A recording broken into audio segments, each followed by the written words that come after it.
Saudari, saudara, ibu bapak, kaum remaja, apa kabar?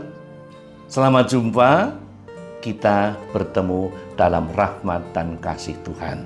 Tentu ini pasti menggembirakan dan juga menyejahterakan hati kita.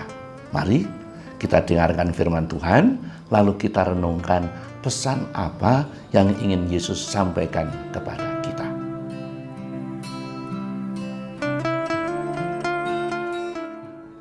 Saudara-saudariku yang dikasihi Tuhan, hari ini Jumat 15 Oktober 2021, peringatan wajib Santa Teresa dari Yesus, perawan dan pujangga gereja. Kita akan mendengarkan Injil suci menurut Lukas bab 12 ayat 1 sampai dengan 7. Sekali peristiwa berkerumunlah beribu-ribu orang sehingga mereka berdesak-desakan. Yesus lalu mulai mengajar pertama-tama kepada murid-muridnya, katanya, "Waspadalah terhadap ragi, yaitu kemunafikan kaum Farisia. Tiada sesuatu pun yang tertutup yang takkan dibuka, dan tiada sesuatu pun yang tersembunyi yang takkan diketahui. Karena itu apa yang kalian katakan dalam gelap akan kedengaran dalam terang, dan yang kalian bisikkan ke telinga dalam kamar akan dimaklumkan dari atas atap rumah.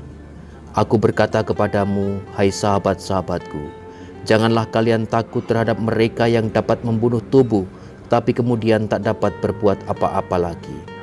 Aku akan menunjukkan kepadamu siapakah yang harus kalian takuti. Takutilah dia yang setelah membunuh mempunyai kuasa untuk melemparkan orang ke dalam neraka. Sungguh, aku berkata kepadamu, takutilah dia. Bukankah burung pipit dijual 5 ekor 2 duit? Sungguh pun demikian tidak seekor pun dilupakan Allah. Bahkan rambut kepalamu pun terhitung semuanya. Karena itu jangan takut, karena kalian lebih berharga daripada banyak burung pipit." Demikianlah sabda Tuhan. Terpujilah Kristus.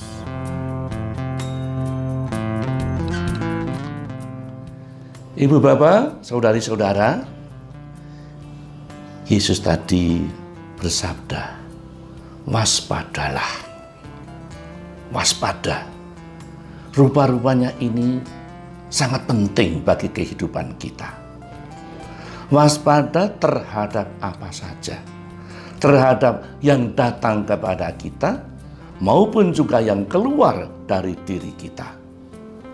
Kalau Yesus tadi mengatakan bahwa waspadalah terhadap ragi, yaitu kemunafikan kaum Farisi.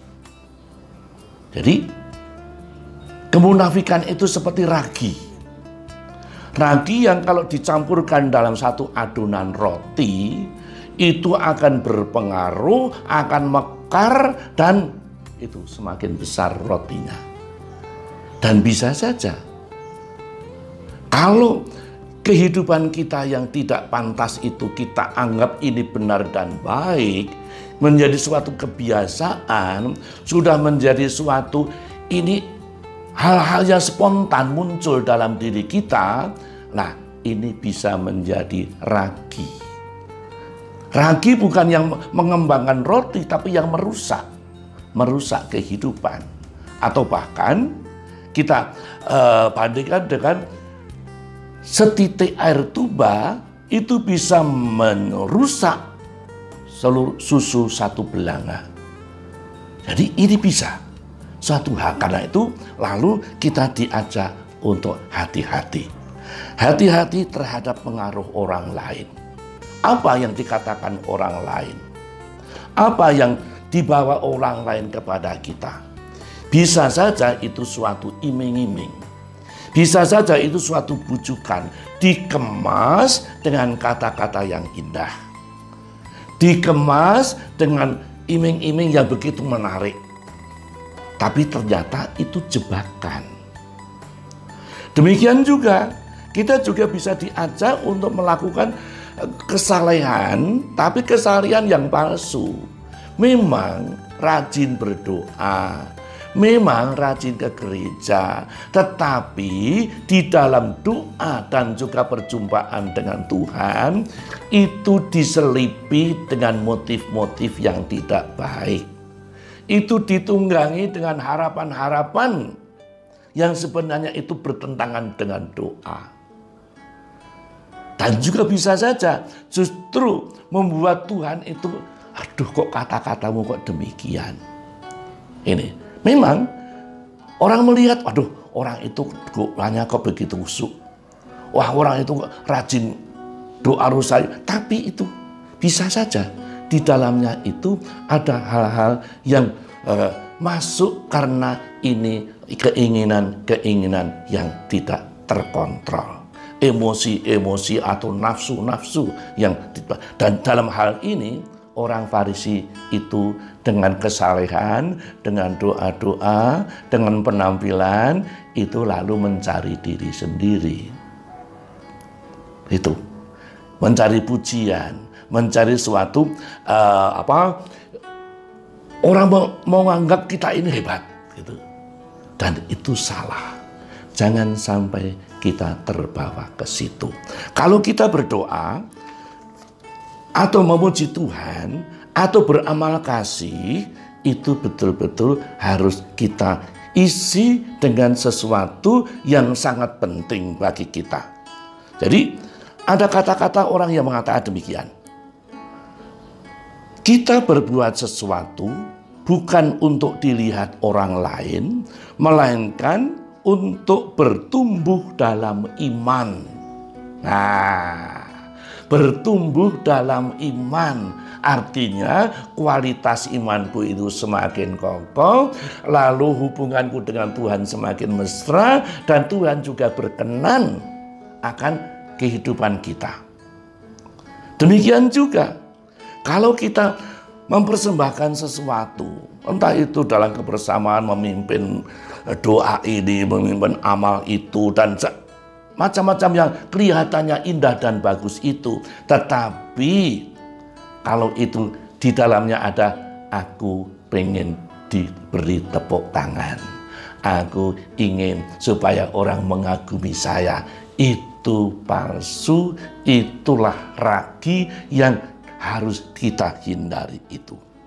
Jadi di situ ada kata-kata lain yang mengatakan kita berbuat sesuatu yang baik dan mulia itu bukan untuk menyenangkan hati diri sendiri, tetapi untuk menyenangkan hati Tuhan.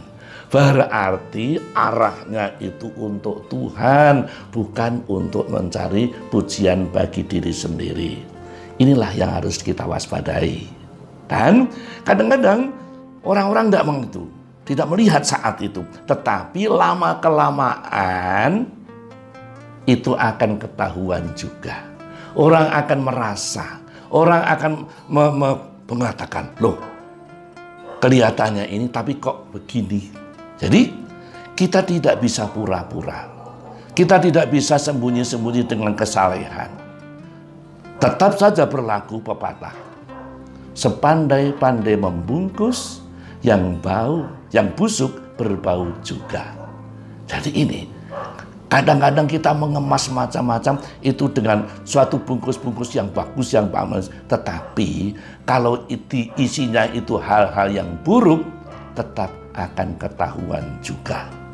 Saudara sekalian, mari kita waspada terhadap apa yang datang kepada kita, tetapi juga waspada terhadap diri sendiri, apa yang kita inginkan, apa yang hidup dalam pikiran kita, apa yang sungguh-sungguh menguasai diri kita saat ini. Apakah kuasa Allah dengan kasih-Nya?